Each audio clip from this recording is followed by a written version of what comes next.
ये NCERT Hindi Malhar class 6 Malhar text book का ये चैप्टर नंबर 9 है। चैप्टर का नाम है हिंदी मैया में नहीं माखन खायो, मैया में नहीं माखन खायो। ये एक हिंदी कविता है और इसको लिखे हैं हिंदी कवि सूरदास जी ने। तो आज हम इसका जो सेकंड पंक्ति का ये सब उसका एक्सप्लेनेशन करेंगे।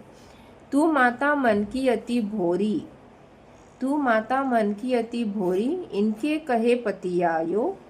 जिय तेरे कछु भेद उपजी है, जानी परायो जायो। ये ले अपनी लकुटी कमरिया, बहुत ही नाच नचायो। सूरदास तब बिहसी जशोदा, ले उर कंठ लगायो। तू माता मन की अति भोरी, इनके कहे पतियायो। तो इस पंक्ति में यहाँ पे श्री कृष्णा अपनी माता यशोदा, अपनी जो पालने वाली माता यशोदा से कह रहे हैं कि माँ माता मैं, तू माता मन की अति भोरी। तो वो अपनी माता यशोदा से कह रहे हैं कि तू माता माँ, तुम्हारा मन बहुत ही सरल और बहुत ही भोला है। तू माता मन की अति भोरी, तुम्हारा मन बहुत ही सरल और भोला है, भोली है तू, इसीलिए तुम इनकी यानी कि जो गोपियाँ जो बोल रहे हैं कि तुम्हारे लल्ला, तुम्हारे ये श्री कृष्णा बाल कृष्णा ने हमारे सब माखन खा लिया है, तो वो जो मिथ्या आरोप मेरे ऊपर लगा रहे हैं, तो तुम बहुत ही भोली हो माता और तुम इनके बातों पर विश्वास कर लेती हो। यहाँ श्री कृष्णा अपनी माता की सरलता पर भी एक प्यारी टिप्पणी करके वो कह रहे हैं कि यह जानते हुए कि उनकी माँ उनकी जो यशोदा माता दूसरों की बातों को बिना सोचे समझे मान लेती है। तो यहाँ पे वो सूरदास जी ने लिखे कि तू माता मन की अति भोरी, इनके कही पतियायो। तो यहाँ पे श्री कृष्णा अपनी माता को बहुत ही सरल और भोली भोली बोल के वो कह रहे हैं, और वो जो गोपियाँ जो कहते हैं उनकी बातों को बिना कुछ सोच समझ के उनकी बातों को बहुत ही सरलता से तुम उनको बातों को समझ लेती हो और मान लेती हो उनकी बातों को। तुम अति भोली हो माता बोल के वो अपनी माता से कह रहे हैं। जिय तेरे कछु भेद उपजी है, जानी परायो बचायो। जिय तेरे कछु भेद उपजी है, जानी परायो जायो, जानी परायो जायो। तो यहाँ पे सूरदास जी ने यहाँ पे इस पंक्ति में कह रहे हैं कि श्री कृष्ण यहाँ पे अपनी माता से कहते हैं कि माँ, तुम्हारे मन में कोई शंका, जिया तेरे कछु भेद उपजी है, जानी परायो जायो। तो माँ, तुम्हारे मन में कोई शंका उत्पन्न हो गई है, इसीलिए तुमने मुझे दूसरों की बातों को विश्वास कर लिया और मुझे कुछ भी बिना बताए मुझे झूठा साबित कर रहे हैं सब लोग। ये मिथ्या आरोप जो लगा रहे हैं, तुम उनके बातों को विश्वास कर लिया बोल के वो कह रहे हैं। इसीलिए तुमने मुझे दूसरों की बातों पर विश्वास करके पराया समझ लिया है। यहाँ पे श्री कृष्ण अपनी माता की मनोदशा को समझते हुए कहते हैं कि उनके मन में कोई संदेह या भेद उत्पन्न हो गया है। जिय तेरे कछु भेद उपजी है, उनके मन में कुछ संदेह या भेद उनके मन में जो संदेह और या उनकी माता की मनोदशा को समझते हुए कह रहे हैं कि उनके मन में कोई संदेह या भेद उत्पन्न हो गया है, जिसके कारण वे उनके ऊपर लगाए गए झूठे आरोपों पर विश्वास कर रही हैं। जिया तेरे कछु भेद उपजी है, तो तुम्हारे मन में कुछ संदेह हो गया है मुझे लेकर, और संदेह और भेद उत्पन्न हो गया है, जिसके कारण तुमने वो उनके जो आरोप लगाए हैं मेरे ऊपर उसको विश्वास कर रही हो, और मुझे जो वो लोग जो मिथ्या आरोप लगाए हैं उनकी बातों पर विश्वास कर लिए हो। इसीलिए ये सब वो श्री कृष्ण अपनी माता से कह रहे हैं। जिय तेरे कछु भेद उपजी है, जानी परायो जायो।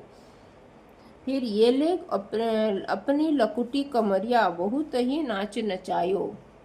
तो यहाँ पे श्री कृष्ण अपनी माता से कह रहे हैं कि ये ले अपनी लकुटी कमरिया बहुत ही नाच नचायो। श्री कृष्ण अपनी माता से कहते हैं कि लो अपनी लकटी यानी कि लकुटी यानी कि छड़ी और कमरिया यानी कि जो कपड़ा, जो ये कपड़ा में बंधा गया जो छड़ी, लकुटी को पकड़ लो और मुझे बहुत नचाया है तुमने। यह उनकी बाल सुलभ नाराजगी और प्यार का संकेत दे रहा है इस पंक्ति में, और जिससे वो कह रहे हैं कि उन्हें कई बार दोषी ठहराया गया और नचाया गया है, जबकि वो श्री कृष्णा वो निर्दोष है। लेकिन आप लोग मेरे ऊपर विश्वास नहीं करके वो गोपियों की बातों पर विश्वास करके मुझे तुम्हारी जो लकुटी कमरिया यानी कि जो छड़ी, जो ये कपड़ा वाला जो छड़ी लो और मुझे वहाँ पे बहुत नचाए हो उसको ये।